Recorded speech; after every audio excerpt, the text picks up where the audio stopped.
الله نزل أحسن الحديث كتابا متشابها مثاني تقشعر منه جلود الذين يخشون ربهم ثم تلين جلودهم وقلوبهم إلى ذكر الله ذلك هدى الله يهدي به من يشاء ومن يضلل الله فما له من هاد. الحمد لله وكفى والصلاة والسلام على عباده الذين اصطفى أما بعد فإن خير الحديث كتاب الله وخير الهدي هدي محمد صلى الله عليه وآله وسلم وشر الأمور محدثاتها وكل محدثة بدعة وكل بدعة ضلالة وكل ضلالة في النار. أما بعد فأعوذ بالله من الشيطان الرجيم. بسم الله الرحمن الرحيم.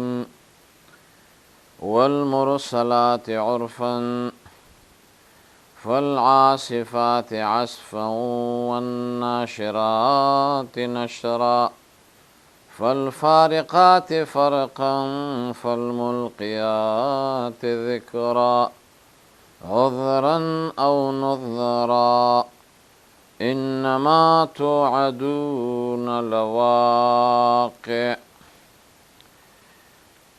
ډیرو قدرمنو مشرانو کشرانو مستمعینو مشاهدینو او د پیغام ټي وي او تلویزیون مینوالو،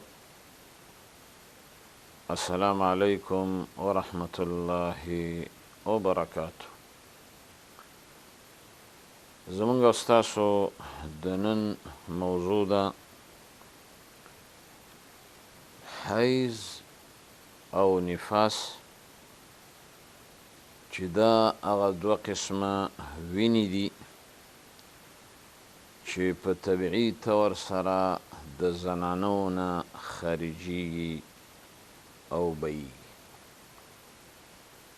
اول دا چې حیض وایي څه ته. حیض هغه طبیعي او جبلي وینه ده چې د صحت او د روغتیا په وخت کې د زنانه نه د ولادت نه بغیر په عامو اوقاتو کې هغه بهیږي او خارجیږي د رحم نه. او دویم قسم هغه د وینه د استحاضې یا استحاضه. دا هغه وینه ده د زنانه د مرض د وجې نه د هغه نه خارجیږي او بهیږي، چې کله په هغه کې څه مرض وي څه علت وي، نه د صحت په وخت کې. د حیض او د استحاضې د وینې ترمنځ فروقات شته، فرقونه دي. ځکه د حیض وینه هغه وي ټینګه په خلاف د استحاضې د وینې. دویم دا چې د حیض وینه توروالي ته مایله وي او د استحاضې وینه هغه خالصه وي او سره، لکه د یو سړي چې پوزه ویني شي او دغه د پوزې نه سره وینه روانه شي، دقه شانته وینه هغه د استحاضې سره. او پاتې شو د حیض وینه هغه ټینګه وي چې قطرې پکې داسې قطرې شانته پکې وي او د استحاضې وینه چې هغه نرمه وي، لکه یو د زخم څخه چې کله وینه هغه وبهیږي. غالبا د حیض وینه هغه بدبویه وي، بدبوی کوي، او د استحاضې وینه عادي وینه وي، بدبویي نه لري.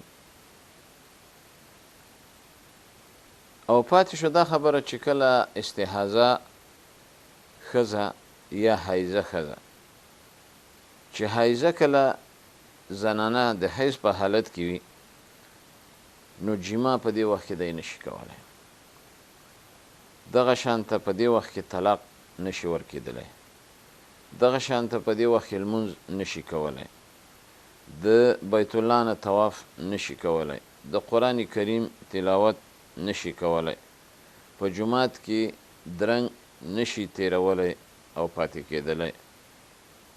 او دې ته ورته بعضې اعمال دي چې هغه به په دې وخت کې د حیض په دوران کې زنانه نه ترسره کوي، دارنګه روژه نشي نیولی. په خلاف د استحاضې، د استحاضه په حالت کې مونځ به هم کوي، روژه به هم نیسي، کوروالی هم کولی شي، مسجد کې هم درنګ تیرولی شي، قرآن کریم تلاوت هم کولی شي، طواف هم کولی شي، دا ټول اعمال هغه ترسره کولی شي، په خلاف د حیض د حالت چې په دې وخت کې بعضې داسې مسلې دي چې د هغه نه به دی ډډه کوي. پاتې شو د حیض لږه موده، هغه څومره ده؟ کم عمره زنانه چې د 9 کالو نه کم عمر وي نو په هغې باندې حیض نه راځي او هغې ته حیضه نشي ویل کېدلی. د حیض کمه موده هغه دی قدرمنو 1 شپه او ورځ چې 4 ساعته جوړي، او کله چې د دې نه کمه وي 1 شپه یا 1 ورځ یا 20 ګنټې هغه ته بیا استحاضه وایي. او د حیض زیاته موده هغه 15 ورځې ده چې کله د وینه د زنانه د 15 نه زیاته هغه دنه خارجي بیا هغې ته استحاضه وایي. او پاتې شوه د 2 حیضو په منځ کې د طهر موده، الطهر بین الحیضتین، دا یو مسله ده فقهي، هغه د 14 ورځې. که د 14 ورځې د پوره کېدو نه مخکې وینه زنانه ویني او ګوري نو هغه بیا حیض نه ده، بیا استحاضه ده. او که د 14 ورځې نه بعد هغه وینه ویني نو بیا هغه طهر دی. نو دې د وجې نه دا مسله په کتابونو کې ذکر شوې. بله مسله په باب د حیض کې چې د حیض اکثره موده غالبا د زنانو دپاره 6 ورځې یا 7 ورځې غالبا، که نه د هرې زنانه خپل عادت وي. او د ښځو غالبه موده د طهر هغه 23 ورځې یا 24 ورځې، بیرته هغه 7 ورځې او 6 ورځې هغه حیض حسابېږي او دې خواته هغه طهر حسابېږي. کله چې د حمل په دوران کې د زنانه نه وینه هغه وبهیږي، خارجه شي، نو آیا دا حیض ده او که استحاضه؟ کله چې د حاملې زنانه نه خړه وینه یا زیړه وینه خارجه شي نو هغه ته حیض نه وایي، بلکې هغه به استحاضه وي د حمل په وخت کې. او بله مسله دا ده چې دا ښځه په خپل طهر باندې چې زه د ماهوارۍ نه پاکه شوې یم څنګه وی پوهېږي، په څه طریقې به پوهېږي؟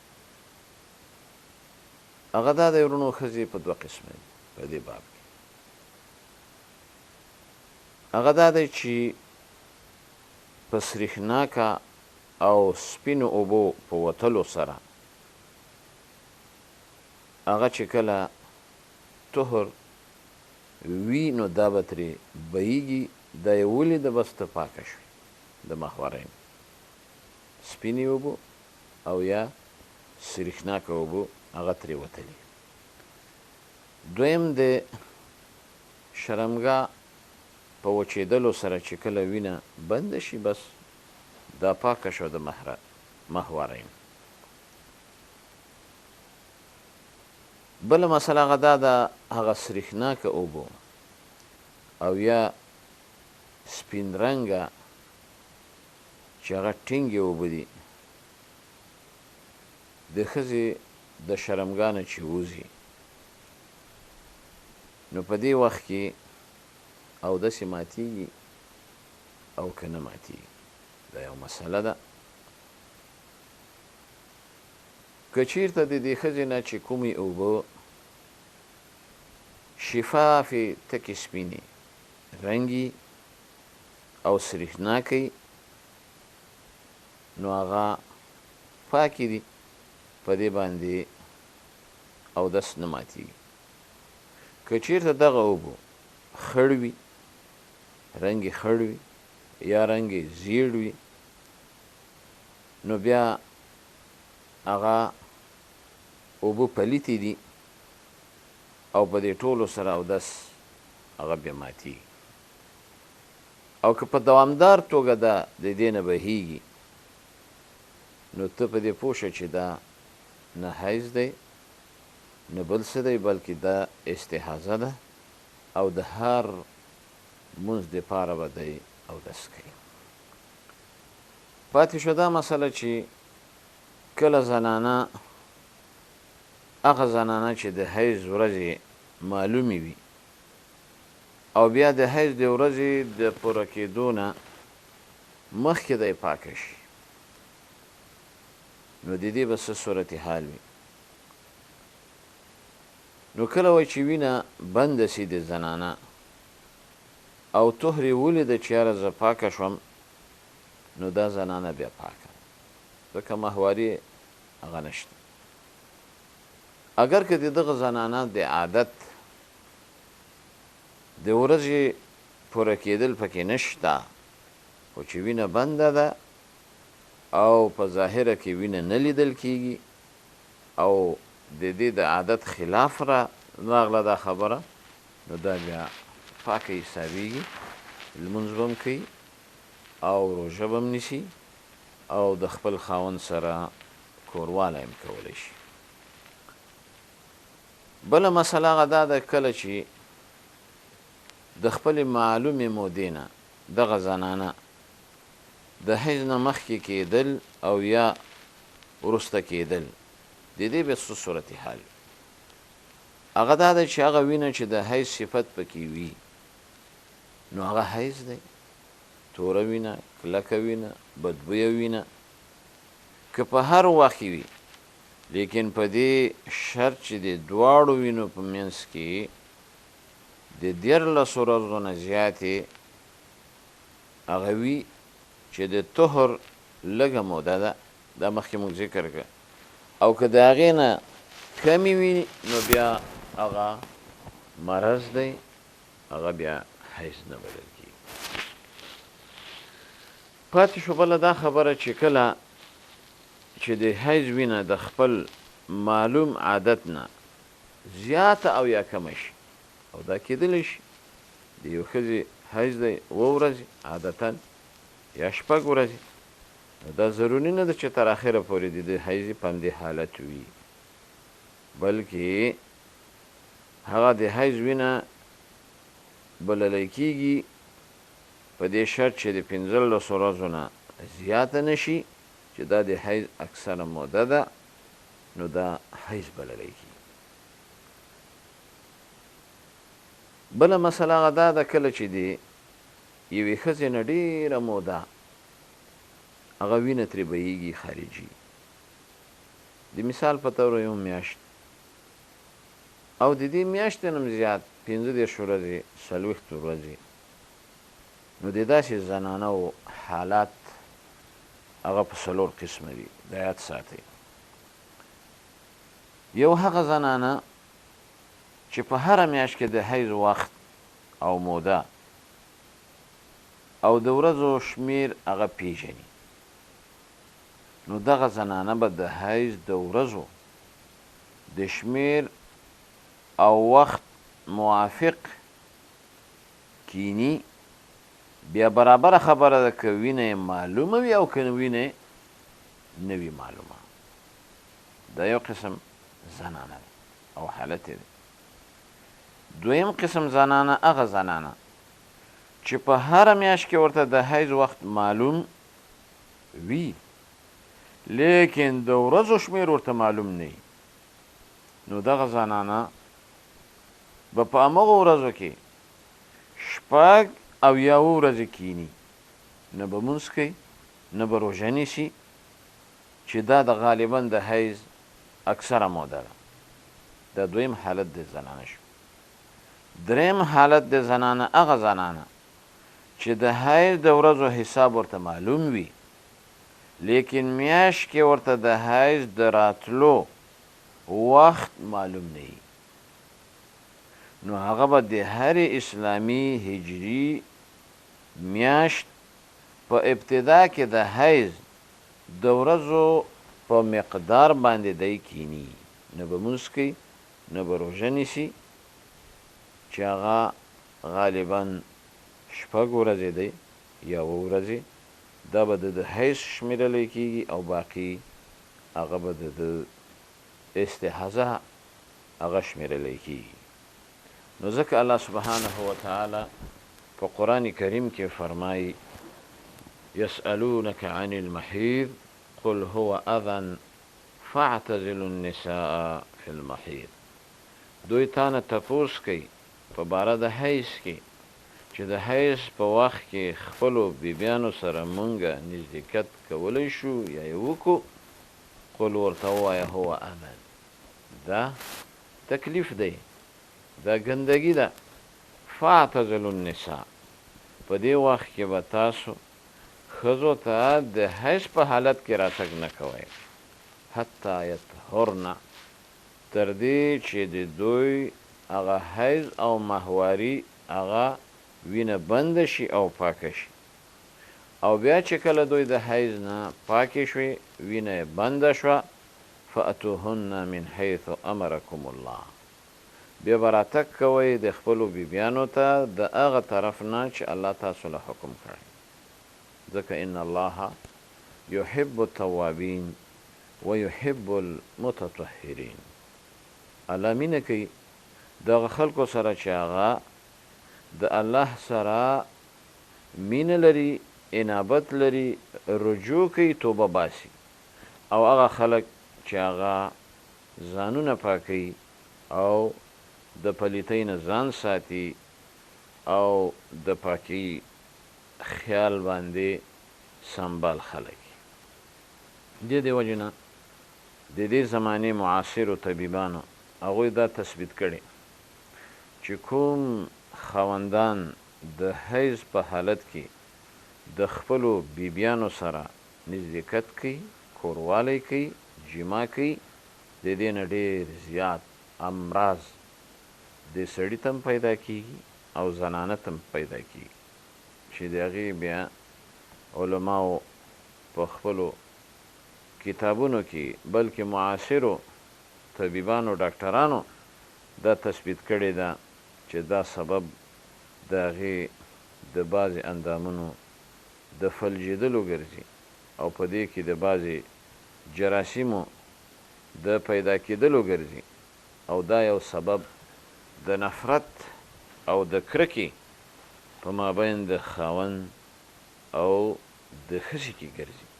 نو ځکه الله سبحانه وتعالی په دغسې حالت کې د نزدېکت نه منع کړي او په دغسې حالت کې د طلاق ورکولو نه منع کړي او په دغسې حالت کې د لمونځ د ادا کولو، د روژې د نیولو، د قرآن کریم د تلاوت کولو، د بیت الله د طواف کولو د دې نه منع کړي.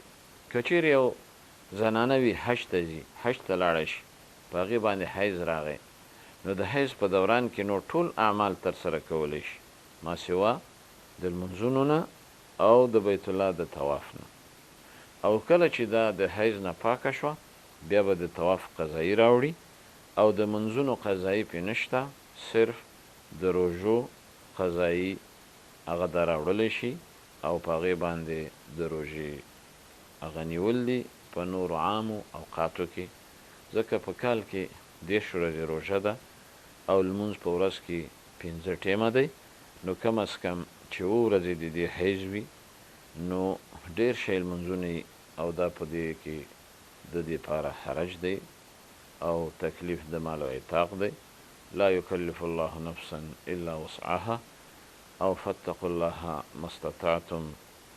او الله سبحانه وتعالی دې په دې خبرو باندې موږ او تاسو ټول پوه کړي او زنانو ته دې الله سبحانه وتعالی د داسې مسایلو د زده کړې او د پوهېدلو او د تفقه توفیق هم ور په برخه کې.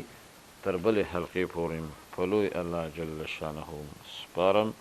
والسلام علیکم ورحمة الله وبركاته. الله نزل أحسن الحديث كتابا متشابها مثاني تقشعر منه جلود الذين يخشون ربهم ثم تلين جلودهم وقلوبهم إلى ذكر الله ذلك هدى الله يهدي به من يشاء ومن يضلل الله فما له من هاد.